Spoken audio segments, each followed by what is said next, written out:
So to answer that question, no. For most industries, AI voice agents will not do very well. The reason why is because if there's even a 1% chance over the course of a phone call, somebody will feel like it's an AI voice agent, you've destroyed any possible future where they're willing to pay you any money.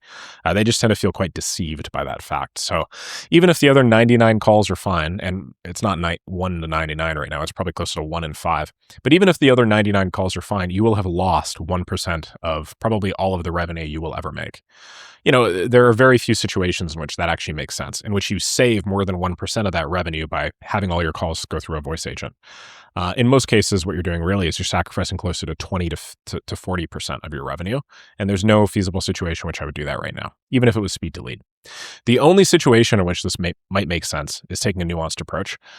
You have somebody fill out a form. Within 2 seconds of them filling out a form, on the screen it says, "We're calling you in 3, 2, 1." When it goes 1, they get a phone call and it says, "Hey, Pete, this is, home HVAC's voice agent. I'm just connecting you to a live person right now. Would you mind staying on the line for a few seconds?" Then it connects to a real person. Even though the first contact is technically a voice agent, what you've done is you've bought your call center team an additional 15 to 20 seconds in order to actually get their shit together and have somebody freed up.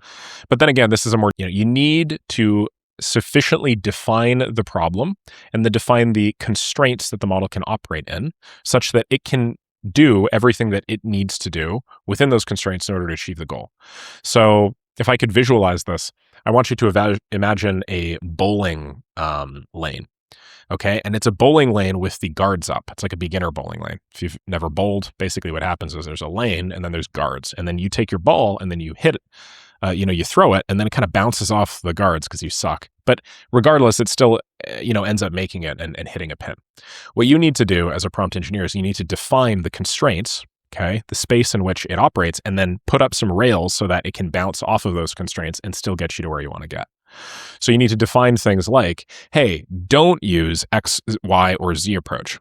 Do this. Your goal is to hit these pins. If you do this, then try doing this instead, or something along those lines. And so it really is just like building an environment for the agent to play in. And it's honestly at this point much like managing real people.